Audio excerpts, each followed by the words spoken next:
శ్రీ దుర్గాదేవి జ్యోతిషాలయం జ్యోతిష్యం చెప్పబడును. ప్రేమించిన వారు దూరం అవ్వడం, భార్యాభర్తల మధ్య గొడవలు, విడాకులు, కోర్టు సమస్యలు, ధనం మరియు బిజినెస్ సమస్యలు, వివాహం ముడిపడకపోవడం, చెడు ప్రయోగ నివారణ, స్త్రీ పురుష వశీకరణం చేయబడును. మొదలగు ఏ విధమైన సమస్యలు ఉన్నా గురువు గారిని సంప్రదించండి. అన్ని విషయాలు ఫోటో చూసి ఫోన్లో స్వయంగా చెప్పబడును. గురూజీ రామరాజు. Phone number 9856782666. అదృష్టం ఉంటే తప్ప ఈ వీడియో మీ కంటపడదు. ఓం శ్రీ వారాహిదేవియే నమః. వారాహి మాత అంటే ఇష్టమున్న ప్రతి ఒక్కరూ కింద కామెంట్ రూపంలో తెలియచేయండి. అమ్మవారు మిమ్మల్ని, మీ కుటుంబాన్ని చల్లగా చూస్తుంది. సుఖ సంతోషాలతో మీ యొక్క జీవితం ముందుకు సాగుతుంది. వీడియో పూర్తిగా చూడండి, అప్పుడే మేము ఏం చెప్తున్నామో మీకు అర్థమవుతుంది. వీడియో నచ్చితే తప్పకుండా ఒక చిన్న లైక్ అయితే చేసి మమ్మల్ని సపోర్ట్ చేయండి. ఇక ఆలస్యం ఏమాత్రం లేకుండా మనమైతే ఈ వీడియోలోకి వచ్చేద్దాం. వృశ్చిక రాశి జాతకుల మనస్తత్వం గురించి ఇప్పుడు చెప్పుకోవాలి. అమ్మ మనస్సు ఉంటుంది ఈ రాశి జాతకుల్లో. అలాగే మగవారు అయితే ఎంతో చక్కని కల్మషం లేని మనస్సు ఉంటుంది. వెన్నలాంటి మనసు అని చెప్పొచ్చు. కోపం ఎక్కువగానే ఉంటుంది, కానీ దానికి దీనికి సంబంధం లేదు. కోపం వస్తే తట్టుకోలేరు అన్నమాట. ఆనందం వచ్చినా వెంటనే చూపించేస్తారు. కోపం వచ్చినా అలాగే ఉంటారు. కపట మనసు ఉండదు. చిన్నపిల్లల మనస్తత్వానికి దగ్గరగా ఉంటుంది వృశ్చిక రాశి జాతకుల మనస్తత్వం. వీరు ఎలా అయితే ప్రవర్తిస్తారు, వీరి యొక్క విధానం కూడా అలాగే మార్చుకుంటూ ఉంటారు. వీరు ఎవరి చెడుని కూడా పొరపాటున కోరుకోరు. అందరూ బాగుండాలి అని కోరుకునే మనస్తత్వం ఈ రాశి జాతకుల సొంతము. వీరిలో తెలివితేటలు ఉంటాయి, చురుకుతనము ఉంటుంది. అలాగే అమాయకత్వం కూడా ఎక్కువగానే ఉంటుంది. ఎందుకంటే జనాన్ని అంటే ఒక్కొక్కసారి నమ్మి వారి వల్ల ఇబ్బందులు ఉన్నాయని తెలిసినా కూడా మళ్ళీ వాళ్లతోనే మాట్లాడి ఏముందిలే, సరేలే, మనోళ్లేలే అని క్షమించే తత్వం ఉంటుంది. వీరి దగ్గర ఈ తత్వం చిన్నప్పటి నుంచే ఉంటుంది. చిన్న చిన్న పొరపాట్లు అయితే పర్వాలేదు. ఇళ్లలో వాళ్ళని అలా చిన్న చిన్న పొరపాట్లు ఏదైనా డబ్బు పరంగా నష్టం లేకుండా ఏదో చిన్నవి అయితే క్షమించేస్తారు. మీరు క్షమించవచ్చు, కానీ మరీ మితిమించి మీకు ఉంటే మాత్రం అలాంటి వ్యక్తులను క్షమించొద్దు. ఎందుకంటే అలా చేస్తే చివరికి మళ్ళీ మీరు గట్టిగా ఈసారి ఇబ్బంది పడాల్సిన పరిస్థితి వస్తుంది. ఇక ఈ రోజున వచ్చేటప్పటికి మీరు ఏమిటంటే చాలా బిజీగా ఉంటారు. అందులోన ఈ రోజున మీరు దైవారాధన ఎక్కువగా చేసుకుంటూ ఉంటారు. దైవానికి కాస్తంత ఇంట్లో పూజలు చేసుకోవడం కానివ్వండి, లేకపోతే దగ్గరలో ఉన్న ఏదైనా దేవాలయానికి వెళ్ళడం కానివ్వండి, ఇలాంటివి చేస్తారు. ఇలా మీరు దైవారాధనకు ఈ రోజు దగ్గరగా ఉండడం మీ యొక్క సమస్యలను చాలా వరకు మీకు దూరం చేస్తుంది. ఎప్పుడైనా సరే దైవానికి దగ్గరగా ఉండడం వల్ల దుష్ట శక్తులు, చెడు శక్తులు, నరదృష్టి ప్రభావము ఇలాంటివన్నీ కూడా మన నుంచి దూరంగా ఉండడానికి అవకాశం ఉంటుంది. ఈ రోజున ఇంట్లో లక్ష్మీనారాయణుల పటానికి చక్కగా కాస్తంత గంధము, కుంకుమ రాసి పూలతో అలంకరించి మందార పువ్వులు కానీ, గులాబీ పుష్పాలు కానీ ఇలా చక్కగా సమర్పించి మీ శక్తికి తగ్గట్లుగా చక్కగా సింపుల్గా పూజ చేసుకోండి. అరటి పండు లేదా చిన్న బెల్లం ముక్క అయినా ఏ ఫలము ఉన్నా కూడాను అందుబాటులో నైవేద్యంగా సమర్పించేసి ఆవు నేతితో కానివ్వండి, నువ్వుల నూనెతో కానివ్వండి చక్కగా దీపారాధన చేసుకోండి. ఇలా చేయడం వల్ల మీకు ఆర్థిక పరంగా కలిసి వస్తుంది. అప్పులు సమస్యలు తీరిపోతాయి. ఎవరైనా మిమ్మల్ని ఇబ్బంది పెట్టాలని చూసే ఏ చెడు శక్తులైనా సరే, మనుషుల రూపంలో అయినా, గ్రహాల రూపంలో అయినా ఎలాంటి చెడు అనేది మీ దగ్గరకు రాకుండా ఈ దీపారాధన మీరు చేసేటటువంటి ఆ దీపారాధనే మీకు రక్షణ కవచంగా ఉంటుంది. కాబట్టి తప్పకుండా మీకు శక్తికి అంటే మీకు అవకాశం ఉన్నప్పుడు కొన్ని ప్రత్యేకమైన తిథుల్లో అయినా సరే ఇంట్లో దీపారాధన చేసుకోవడం కాస్త దేవాలయం కంటే కూడాను మీరు ఇంట్లో చేసుకున్న, దేవాలయం దగ్గరలో లేకపోతే ఇంట్లో చేసుకున్న శివాలయానికి వెళ్ళి రావడము, కాస్త ఇంట్లో శుక్రవార దీపారాధన చేసుకోవడం, శనివారం నాడు వెంకటేశ్వర స్వామి గుడికి వెళ్ళి మంగళవారం నాడు ఆంజనేయ స్వామి గుడికి వెళ్ళడం, ఇలా చేస్తూ ఉంటే ఇది మీకు అలవాటుగా మారిపోతుంది. ప్రతిరోజు మనం ఎక్కడ వెళ్తాము అని చెప్పేసి అనిపిస్తుంది. కానీ వెళ్తూ ఉండండి. మీకు అసలు ఆనందం, సంతోషం, జీవితపరంగా మార్పులు, అప్పటిదాకా మనశ్శాంతి లేకుండా ఏదో కోల్పోయిన బాధలు ఉన్నవారు కూడా కాస్త ఆనందంగా మారడం జరుగుతుంది. ప్రశాంతంగా ఉంటారు. మాకు మా దైవం తోడుగా ఉండడం, ఇలాంటివి ఆ ధైర్యం అనేది మార్పులు చేర్పులు మీరే గమనిస్తారు. ఈ రోజున చేతి నిండా పని పుష్కలంగా ఉంటుంది. మీ కష్టానికి తగ్గ ప్రతిఫలితం చూడగలుగుతారు.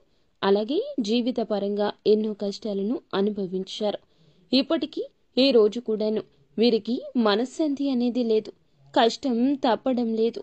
మీకు అంటే చాలా మందికి మీలో అనారోగ్య సమస్యలతో బాధపడేవారు ఉన్నారు. నిజంగా మీ దగ్గర అసలు పని చేయడానికి శక్తి లేకుండా ఉన్నవాళ్లు కూడా ఉన్నారు. అయినా సరే మీరు చేయాల్సింది మీ కుటుంబాన్ని జాగ్రత్తగా చూసుకోవడం, పోషించడం ఇలా జరుగుతుంది అన్నమాట. మీ పరిస్థితి అనిపించవచ్చు, మేము ఏ జన్మలో ఏ పాపం చేశాము భగవంతుడా, మాకెందుకు ఇలాంటి శిక్ష వేశావని చెప్పి ఎన్నోసార్లు కుమిలిపోయిన సందర్భాలు కూడా ఉన్నాయి. కానీ కాబట్టి ఏమిటంటే మీరు ఇక బాధపడవద్దు. ఉన్నటువంటి సమస్యల నుంచి చాలా వరకు కూడా భగవంతుడు మిమ్మల్ని తప్పిస్తున్నాడు. ఇంకా తోడుగా ఉంటున్నాడు. ఏదో ఒక రూపంలో, ఏదో ఒకరి రూపంలో. ఇట్లా ఏమిటంటే కాస్తంత అయినా మీకు అలా జరుగుతుంటుంది. ఇదంతా భగవంతుని దయ, మీ యొక్క మంచితనం కూడా ఉంటుంది. కాబట్టి ఎప్పుడైనా సరే మీరు ఏమిటంటే ముందు ఏది కోల్పోయినా కూడా ధైర్యాన్ని కోల్పోవద్దు. అష్టలక్ష్ముల్లో మనం ఎవరిని కోల్పోయినా ధైర్య లక్ష్మిని కోల్పోకూడదు. ఇలా కోల్పోతే ఇక మనం కృంగిపోయినట్లే, గుర్తుంచుకోండి. ఇలా కోల్పోతే జీవితంలో అన్ని రకాలుగా ఇబ్బంది పడాల్సి వస్తుంది. ఒక్క ధైర్య లక్ష్మి మనతోడు ఉంటే అష్టలక్ష్ములందరూ మనతోనే ఉంటారు. మనిషికి ఆశ చాలా ముఖ్యం. ఒక్కొక్కసారి ఏమిటంటే అసలు మన తలరాత అనేది సరిగ్గా లేక పూర్తిగా మనకి ఏమిటంటే లైఫ్ మీద అస్సలు ఇంట్రెస్ట్ ఉండదు. కొన్ని నిర్ణయాలు కూడా తీసుకుంటాం. తర్వాత ఒక్కొక్కసారి భగవంతుడి దయ వల్ల ఏమిటంటే కొంత మార్పులు చేర్పులు అనేది జరిగి భగవంతుడు అలా మనల్ని నిలబెడుతుంటాడు. అలా కొన్ని మిరాకిల్స్ కూడా, అద్భుతాలు కూడా చాలా మందికి జరిగాయి. ఇక వాళ్ళు అన్నీ కోల్పోయారు, మానసికంగా దెబ్బతిన్నారు.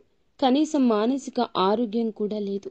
మనసులో కూడాను కంట్రోల్ చేసుకోలేక, కంట్రోల్ తప్పి చాలా వరకు అనారోగ్యంతో బాధపడుతూ ఉండి అసలు వాళ్ళు జీవితంలో వాళ్ళ నిర్ణయాలు వాళ్ళు సరిగ్గా తీసుకోలేకపోతున్నారు. వాళ్ళ ఆలోచన విధానమే వాళ్ళకి కరెక్ట్గా లేదు.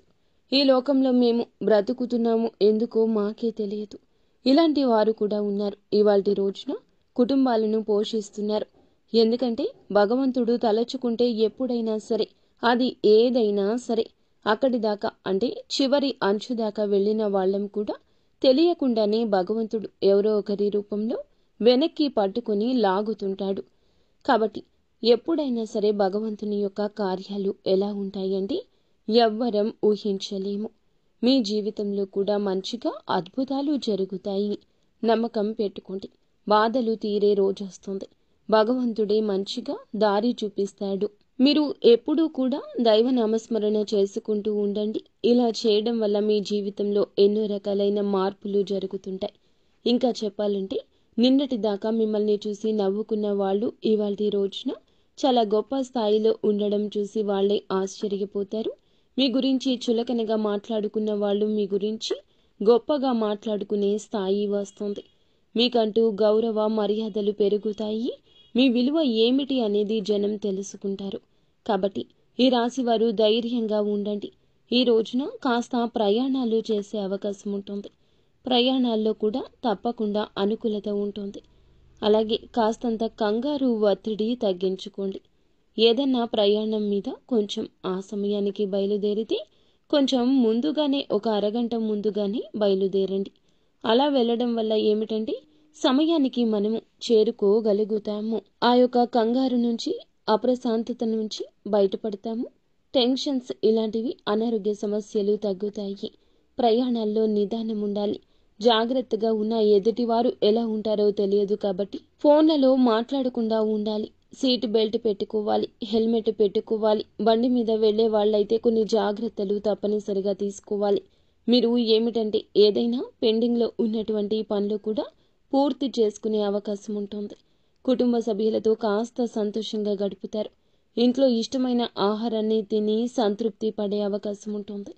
ఇంట్లో కుటుంబంతో, పిల్లలతో కానివ్వండి, భాగస్వామితో కానివ్వండి, మాట్లాడండి. ప్రేమగా సంతోషాన్ని మీరు పంచుకోండి. అలాగే మీ బాధలు, కష్టాలు ఏమైనా ఉంటే దైవానికి, మీ కుటుంబ సమస్యలు చెప్పుకోండి. బయట వాళ్ళని ఎవరిని నమ్మి ఏది కూడాను చెప్పొద్దు. బయట వాళ్ళకి ఎన్ని చెప్పుకున్నా కూడా వేస్టేనండి. ఎవరు కూడా మన బాధని కనీసం వినరేమో. విన్నారని మనం అనుకుంటాం, కానీ నిజానికి వాళ్ళు వినరు, పట్టించుకోరు. కనీసం ఏమిటంటే ఏం చెప్పామో కూడా వాళ్ళకి గుర్తు కూడా ఉండదు. ఎప్పుడైనా సరే, ఎక్కడైనా సరే ఎవరికి ఏది చెప్పొద్దు. మీ బాధలు ఏదైనా సరే దైవానికి చెప్పుకోండి. కుటుంబ సభ్యులతో పంచుకోండి. ఇలా చేయడం వల్ల మీ సమస్యకు పరిష్కారం లభిస్తుంది. అంతేకాని జనం దగ్గర కూర్చొని శక్తి పోయినట్లుగా ఇలా చెప్పుకోవడం వల్ల మీకు నీరసం తప్ప ఏమీ మిగలదు అన్నమాట. చాలా వరకు కూడా నిలబెట్టుకునే ప్రయత్నం ఎక్కువగా చేస్తూ ఉంటారు. ఈ రోజున జనం దగ్గర శక్తి పోయినట్లు జరగవచ్చు. నీరసం తప్ప ఏమీ మిగలదు. అలాగే ఉద్యోగాల కోసం కొంతమంది ఎదురు చూస్తూ ఉంటారు. వారికి తప్పకుండా ఉద్యోగ అవకాశాలు అనేవి, గవర్నమెంట్ జాబ్స్ కోసం కూడా ట్రై చేస్తూ ఉంటారు. అవి కూడాను ఇంకాస్త శ్రద్ధ పెడితే తప్పకుండా మీ దరి చేరుతాయని చెప్పొచ్చు. పట్టుదల, ట్రై చేయడం మాత్రం విడవద్దు. పనిలో ఇంకాస్త మెలకువలు తెలుసుకుని నలుగురి కన్నా గొప్ప స్థాయికి వెళ్తారు. గవర్నమెంట్ ఉద్యోగ అవకాశాలు టాలెంట్ని బట్టి ఖచ్చితంగా వస్తాయి. వివాహం కాని వారు ఎవరైతే ఉన్నారో, కొంతమంది వివాహం కోసం ఎదురు చూస్తూ ఉంటారు. ఒక వయసు వచ్చిన ఇంకా వివాహం కాక లేట్ అయ్యే వాళ్ళు కూడా ఉంటారు. కానీ మీకు మంచిగా వివాహాలు జరుగుతాయండి. ఎందుకంటే కొన్ని చెడు అనుకున్నప్పుడు దైవం ఏమిటంటే ఏదో ఒక రూపంలో తప్పించి వేస్తూ ఉంటుంది. అలా పోయినా దాని గురించి ఎక్కువగా బాధపడద్దు. మీ జీవితాల్లో ఆ భగవంతుడు ఎవరినైతే రాసి పెట్టాడో వాళ్ళు తప్పకుండా వస్తారు. కాబట్టి మీరు కంగారు పడొద్దు. అలాగే సంతానం లేని వారు ఎవరైతే ఉన్నారో తప్పకుండా సంతాన భాగ్యం కలుగుతుంది. మీరు ఏమిటంటే కొంచెం ఓవర్ వెయిట్ సమస్యతో బాధపడుతున్నారు. అధిక బరువుతోటి కాస్త బరువు తగ్గించుకుంటే మిగిలిన వారైనా సరే మామూలుగా ఎక్కువగా కొంచెం బరువుగా ఉంటారు. అంటే మంచి ఆహారం అనేది తీసుకోవాలి. పండ్లు, కూరగాయలు, అలాగే పండ్ల రసాలు, అంటే నాన్ వెజ్ అని కాదండి. ఈ యొక్క ఆయిల్, జంక్ ఫుడ్స్ ఇవన్నీ తగ్గించుకుంటే బరువు కంట్రోల్లో ఉన్నప్పుడు మీ ఆరోగ్యం బాగుంటుంది. సంతానం కలుగుతుంది. వ్యాపారస్తులు ఎవరైతే ఉన్నారో వ్యాపారస్తులకు కూడా అనుకూలము. బిజినెస్ కొంచెం ఈ మధ్య డల్ అయినా తిరిగి మళ్ళీ పుంజుకుంటుంది. ప్రయత్నాలు చేయండి. కష్టం పడినప్పుడు 4 రకాలుగా కష్టపడితేనే ఒకదానికైనా తప్పక ప్రతిఫలితం వస్తుంది. కాబట్టి ఈ కష్టంలోనే లక్ష్మీదేవి మిమ్మల్ని అనుగ్రహించబోతున్నారు. కష్టాల తలుపులు మూసి గెలుపు తలుపులు తెరవబోతుంది. మీకు సుఖం వస్తుంది. ఉద్యోగస్తులకు బాగుంటుంది. అన్ని రంగాల వారికి కూడా చాలా వరకు అనుకూలతే కనిపిస్తుంది. గతంతో పోల్చుకుంటే చాలా వరకు మెలకువలు తెలిసాయి. సంపాదనలో మెలకువలు తెలిసాయి. జనం ఏమిటంటే అంచెలంచెలుగా ముందుకు సాగే అవకాశం ఈ రాశి జాతకులకు ఈ రోజున కానవస్తుంది. అయితే ఎవరిని నమ్మకూడదు. చాలా వరకు ఈ రోజు గ్రహిస్తారు. ఇది ఒక మంచి శుభవార్తగా చెప్పవచ్చు. చాలా వరకు కూడాను మీరు ఏమిటంటే పర్వాలా, డబ్బు పరంగా కూడా కొంతవరకు సమస్యలు తగ్గాయి. కాకపోతే కొంచెం దుబారా ఖర్చులను మీరు ఇప్పటి నుంచి జాగ్రత్త చేయాలి. ఇప్పటి వరకు కష్టపడ్డారు, కానీ ఇంకాస్త కొంచెం కష్టపడుతూనే ఉండండి. అప్పుడే పిల్లల భవిష్యత్తు బాగుంటుంది. ఎప్పుడైనా ఒకరోజు అయితే సరదాగా ఖర్చు చేసుకోవచ్చు, ఇబ్బంది లేదు. కానీ ప్రతిరోజు కూడా అలాగే చేస్తే ఏదో ఒక రోజు మళ్ళీ అప్పులు చేసి ఒకరి దగ్గర చెయ్యి చాచాల్సిన స్థితి వస్తుంది. అలా చాచిన ఎవరు కూడా ఇచ్చేవాళ్ళు ఉండరు. సంగతి మర్చిపోవద్దు. ఈ రాశి వారు జాగ్రత్తగా ఉండండి. ఎందుకంటే మీలా మంచి మనస్తత్వం చాలా తక్కువ ఉంటుంది. అలాగే భార్యాభర్తలు విషయానికి వస్తే భార్యాభర్తలు గతంతో పోల్చుకుంటే అన్యోన్యంగా ఉంటారు. ఒకరినొకరు అర్థం చేసుకుని ప్రేమాభిమానాలు పెంచుకున్నారు. ఒకరికి కష్టం వస్తే ఒకరు ఓదార్చడం, కుటుంబం కోసం భర్తకు పడే కష్టాన్ని భార్య అర్థం చేసుకోవడం, భార్య పడే కష్టాన్ని భర్త అర్థం చేసుకోవడం, ఇలా మానసికంగా ప్రేమలను పెంచుకున్నారు. చిన్న చితక గొడవలు వస్తూ ఉంటాయి. కానీ చివరికి భార్యాభర్తలు ఒకరినొకరు గౌరవించుకోవాలి, ప్రేమించుకోవాలి. సంతానంతో ఉన్న చిన్న చిన్న సమస్యలు కూడా తొలగిపోతాయి. మీ ఇంటికి ఈ దేవత ఒక వెలుగు తీసుకుని రాబోతుంది. మంచిగా చదువుకుంటారు. పిల్లల గురించి మీరు ఇక ఆలోచించొద్దు. తరచుగా ఎక్కువగా ఫోన్లో మాట్లాడడం, ఫోన్లు చూడడం లాంటివి చేయనివ్వకుండా పిల్లలకి మంచి మార్గాల వైపు మళ్లించగలిగితే మీ పిల్లల భవిష్యత్తు బాగుంటుంది. పిల్లల్ని ఏమిటంటే చక్కగా ఆటపాటలతో ప్రేమగా పలకరించడం, ఇలాంటివి చేసినప్పుడు కాస్త ఇలాంటి వాటన్నింటికి కూడా దూరంగా ఉంటారు. మీ ఇష్టం. మీకు ఇష్టమైన వారితో కాస్తో కూస్తో ప్రేమగా మాట్లాడుకుని సంతోషంగా ఉండే అవకాశం ఉంటుంది. ఈ రోజున మీకు చాలా వరకు కూడా ఇబ్బందులైతే లేవండి. కాస్తో కూస్తో సమస్యలు వచ్చినప్పటికీ కూడా దైవానుగ్రహం వల్ల అవన్నీ కూడా తొలగిపోతాయి. ఇష్ట దైవానికి దగ్గరగా ఉండండి. కుటుంబ సభ్యులతో ప్రేమగా ఉండండి. ఎవ్వరిని నమ్మొద్దు. ఎవరికి డబ్బులు అడ్డాగా ఉండొద్దు. ఎవ్వరికి ఇవ్వద్దు, తీసుకోవద్దు. ఈ కష్టం ఎంత చేస్తే ₹1 అనేది కష్టం అవుతుంది. అలాంటి రూపాయిని వృధాగా ఖర్చు చేయకుండా రూపాయి విలువ మీరు తెలుసుకుంటే గనక మీ జీవితానికి తిరుగుండదు. మీ సమస్యలన్నీ తొలగిపోతాయి. ఇలా ఈ రోజు బ్రహ్మాండవంతంగా ఉంటుంది. ఇబ్బందులు లేవు. అర్థమైంది కదండి ఈ రోజున ఎలా ఉండబోతుందో.